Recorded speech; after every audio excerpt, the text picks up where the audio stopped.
Tu as sûrement entendu parler de projets dans la métaverse, dans un monde avec de la réalité virtuelle et de la réalité augmentée, comme dans le film Ready Player One, où une grande partie de la population passe son temps dans un monde virtuel. Mais pas de panique, on n'est pas encore enfermé dans un monde virtuel. Mais c'est quoi ce métaverse dont tout le monde parle, et comment ça fonctionne? Et surtout, si cela vaut la peine d'investir dans ce futur prometteur. On va voir ça ensemble simplement.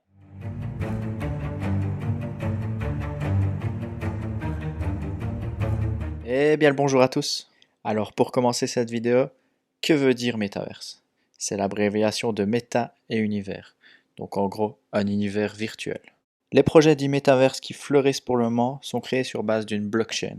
On va voir que tous les projets métaverse sont loin d'être au niveau du métaverse qu'on imagine dans un futur. La technologie tend à créer un métaverse qui allie réalité virtuelle et réalité augmentée. La réalité virtuelle, c'est le fait d'ajouter du contenu réel dans un monde virtuel. C'est généralement sous la forme d'un NFT. Il y a déjà certains projets où vous pouvez créer votre avatar à votre image ou au personnage fictif et l'envoyer dans un monde virtuel. Avec ça, vous pouvez choisir d'intégrer un monde virtuel et même d'intégrer vos objets dans ce monde. Si vous voulez avoir votre paire de Nike préférée au pied dans le monde virtuel, ce sera possible. Les développeurs peuvent aussi répliquer des objets et les intégrer dans leur monde virtuel. Mais pas que des objets, il est possible aussi de répliquer des villes entières. Donc ouais, il sera possible de vous créer, de transférer les objets et de vous balader dans New York sans quitter votre canapé. Et alliant ça avec la réalité augmentée, qui est le fait d'ajouter du contenu virtuel dans le monde réel. Ça peut être grâce à votre smartphone ou un casque de réalité augmentée ou peut-être autre chose qui va arriver dans le futur. En fait, la réalité augmentée, c'est comme dans Pokémon Go. Vous pouvez voir apparaître les Pokémon dans la vie réelle via votre smartphone. Mais le métaverse veut aller bien plus loin et permettre de toucher ces objets virtuels. Donc au lieu de juste voir Pikachu, tu pourras aussi le caresser. Mais actuellement, les technologies, aussi bien de la réalité augmentée que de la réalité virtuelle, ne sont pas encore assez poussées pour créer un tel métaverse. Les grands noms de la technologie se sont mis d'accord sur les caractéristiques que doit avoir un métaverse. En premier lieu, il doit avoir une identité, donc la possibilité de créer un avatar pour rentrer dans ce monde. Il doit être immersif, donc vraiment être coupé du monde réel, notamment grâce à un casque de réalité augmentée ou d'autres technologies. Il doit y avoir une économie, donc on pourrait voir apparaître des crypto-monnaies liées à ces métaverses. Il doit y avoir une sociabilisation, donc que ce soit un jeu massivement multijoueur où il faut interagir entre les joueurs. Et enfin, il doit y avoir une permanence, donc le métaverse doit être ouvert H24, 7 jours sur 7. Bon, c'est bien beau tout ça, mais à quoi ça sert le métaverse? Le métaverse est une révolution technologique. Et le passé nous a montré qu'à chaque révolution technologique, cela créait de la valeur. Comme l'arrivée d'Internet qui a généré des millions de valeurs. Et c'est pour son potentiel financier que beaucoup de secteurs s'intéressent au métaverse. D'ailleurs, je dis métaverse, mais est-ce que c'est métaverse ou métavers? Dans les plus gros secteurs qui s'intéressent au métaverse, il y a l'industrie du jeu vidéo, qui grâce à celui-ci pourrait grandement améliorer l'immersion et la qualité des jeux vidéo futurs. Avec le métaverse, les possibilités en termes de jeux vidéo n'auront quasiment aucune limite. Comme d'autres industries, il y a les réseaux sociaux. C'est entre autres pour ça que le groupe Facebook a changé de nom pour s'appeler Meta. On pourrait très bien voir apparaître un métaverse où on se connecterait dans un monde virtuel pour rencontrer des personnes venant des quatre coins du monde. On n'aurait même plus à sortir de chez soi pour se faire des amis, pour jouer, faire du sport et bien d'autres choses. Les possibilités sont infinies. Comme d'autres secteurs, on peut citer aussi l'immobilier. On pourrait rentrer dans la métaverse pour visiter des maisons sans même se déplacer, y faire des mesures et placer des meubles en réalité augmentée. Il y a aussi le secteur de l'événementiel qui pourrait organiser des concerts dans le métaverse. C'est déjà possible sur certaines plateformes, mais ce serait beaucoup plus poussé au niveau de la réalité augmentée. Et bien sûr, ce n'est que quelques projets que la métaverse pourrait offrir. On pourrait voir apparaître de nouvelles entreprises, de nouveaux secteurs de développement, de nouvelles monnaies et bien d'autres. Ça pourrait bien évidemment révolutionner la façon dont nous vivons. Mais actuellement, même si plusieurs projets métaverse voient le jour, la technologie et même l'énergie ne permettent pas de créer un métaverse comme on l'a vu précédemment. Vous imaginez le nombre de serveurs qu'il faudrait pour stocker tout ce monde virtuel et toute l'énergie que ça consommerait? On aurait des gros problèmes au niveau du réseau électrique. Mais les avancées technologiques vont très vite Il y a 10 ans, on était sur MSN et maintenant on parle d'univers virtuel. En outre, le fait que ce soit énergétiquement et technologiquement impossible actuellement, moi ce qui me fait peur, c'est l'aspect psychologique du projet. Le métaverse est là pour créer un monde virtuel qui pourrait être mieux que notre monde réel, où l'on pourrait voyager, faire le tour du monde dans la journée, faire des activités impossibles dans le monde réel.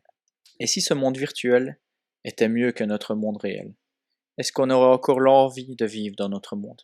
Je veux dire par là qu'il y aura une addiction très élevée pour ce monde virtuel. Et peut-être que certaines personnes vont se renfermer dans celui-ci jusqu'à ne plus vivre dans notre monde réel, à part pour les besoins primaires. On pourrait ne plus voir sa famille, ses amis dans le monde réel, et ni même avoir des activités dans celui-ci. Et puis je prends un exemple tout bête. Un de mes rêves, c'est de passer les fêtes de fin d'année à New York. Eh bien, dans le monde réel, pour ce faire, je dois économiser, faire des sacrifices, organiser mon voyage, prendre congé, préparer mon sac, prendre l'avion, toutes ces étapes qui font que je vais travailler pour ce rêve et me réjouir d'être enfin à destination.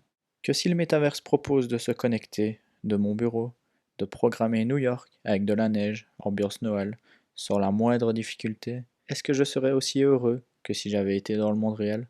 Je ne pense pas. Dans un monde où l'on a tout de suite, on ne vit pas heureux. Le métaverse peut offrir des choses formidables, mais j'espère qu'il ne rendra pas le monde actuel sans intérêt et n'incitera pas la population à rester chez soi, chacun dans son coin. Et toi, qu'en penses-tu? Es-tu pour ou contre le métaverse? C'est un projet absolument fou et je serais content d'avoir ton avis en commentaire. Personnellement, je sais pas trop. Je trouve le projet révolutionnaire, mais je suis assez mitigé pour les raisons qu'on vient d'évoquer. Maintenant qu'on a compris ce que c'est un métaverse, on va voir ensemble quelques possibilités d'investissement déjà disponibles dans les projets métaverse. Même si l'idée d'un métaverse promet de belles opportunités d'investissement, je t'invite comme d'habitude à faire tes propres recherches avant d'investir sur un projet. La première façon d'investir, c'est la plus simple, c'est investir sur le réseau où a été fondé le projet. En effet, la plupart des projets dits métaverse en crypto-monnaie naissent sur le réseau Ethereum. Donc investir sur l'Ethereum, c'est en partie investir sur les projets métaverse qui sortent sur ce réseau. Et puis l'Ethereum, c'est un des piliers de la crypto-monnaie qui reste un investissement solide. Mais il n'y a pas que l'Ethereum, il y a aussi des projets méta qui sortent sur d'autres réseaux, comme le réseau Solana. Donc il est peut-être judicieux aussi d'investir sur la crypto-monnaie Solana.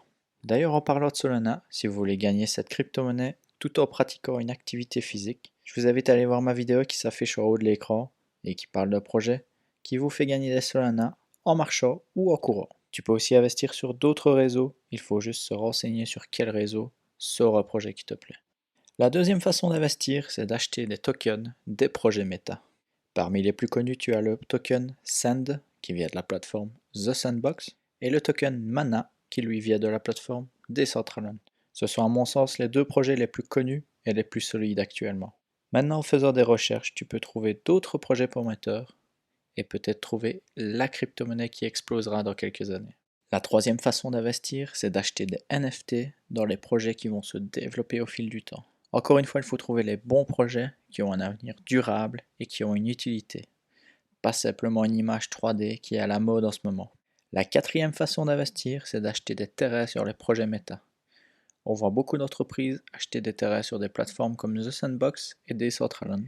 C'est probablement un bon investissement, mais malheureusement les prix sont assez conséquents et les parcelles de terrain se vendent très vite. La cinquième façon d'investir, c'est au niveau de la bourse. C'est d'acheter des actions des entreprises liées au projet. On peut spéculer que des entreprises comme Meta, Nvidia, Unity, Rollbox et d'autres entreprises liées à la technologie pourraient voir leur valeur augmenter drastiquement s'ils participent au projet d'un métaverse tel qu'on le conçoit. Et enfin, la dernière façon d'investir, c'est plutôt un conseil, c'est de surveiller les infos concernant le groupe Meta et être au taquet de leurs futures sorties, comme une nouvelle technologie, des nouveaux NFT ou encore une nouvelle crypto-monnaie, car cela risque de prendre leur valeur rapidement. Que l'on soit pour ou contre, les projets méta se développent très rapidement. Et même si c'est probablement l'avenir et qu'il pourrait avoir beaucoup d'argent à se faire, je pense qu'il faut rester très prudent, car il y a beaucoup d'incertitudes concernant les projets qui vont percer ou non, et c'est un peu la course à qui aura en premier les technologies capables de créer un métaverse. Pour ma part, je vais continuer d'investir dans les projets qui me semblent solides, et je vais continuer à guetter les infos concernant le projet Meta. Voilà, c'est tout pour cette vidéo. J'espère qu'elle t'a plu, qu'elle a pu t'informer concernant ce vaste sujet qu'est le métaverse. Je t'invite à aimer la vidéo et à t'abonner. Et n'hésite pas à me laisser ton avis sur le métaverse futur en commentaire. Sur ce, je te dis à la prochaine.